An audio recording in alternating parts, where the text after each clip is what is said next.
Nabiktima ng panloloob ang isang bar, isa sa mga napagdiskitahan ng mga magnanakaw, ang disco ball. Na 10,000 piso raw ang halaga. Ang krimeng nahuli kam tinutukan ni Cesar Apolinario, exclusive. Pinag-aralan daw ng mga sospek ang target na compound, kaya nitong Martes ng madaling araw, kung kailan sarado na ang gay bar pati ang mga katabing establishmento, umatake ang di bababa sa 3 tirador. Nang magsiuwian ng mga empleyado, siya namang sumalakay ang mga sospek. Tumayong lookout ang dalawa, habang isa pa makikitang pumasok sa compound. Ilang minuto pa, lumabas ang lalaki.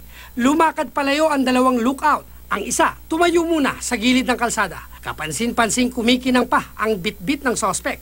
Ang strobe light ng gay bar na di bababa sa 10,000 piso raw ang halaga. Nung gabi, nung mag-is, tapos namin wala tayo doon yung pinakailaw. Hindi naman apektuhin yung operation nyo.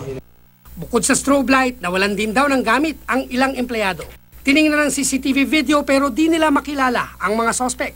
Ayon sa barangay, walang sariling CCTV at gwardya ang gay bar, pati ang mga katabing establishmento. Madalas daw na ang mga ganitong lugar ang sinasalakay ng mga kawatan. The whole day, nagko-conduct po sila ng surveillance. Kaya pagdating po nung target time, doon po sila sumasalakay. Yung time na wala nga po security guard.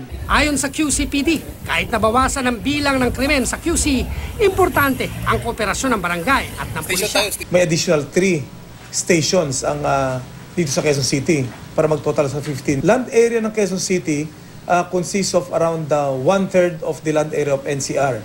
So talaga napakalaki nito.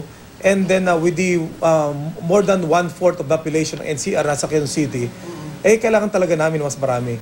Pinaplano na rin daw na dagdagan ng 3 pang police station sa buong Quezon City. Cesar Apolinario, nakatutok, 24 oras.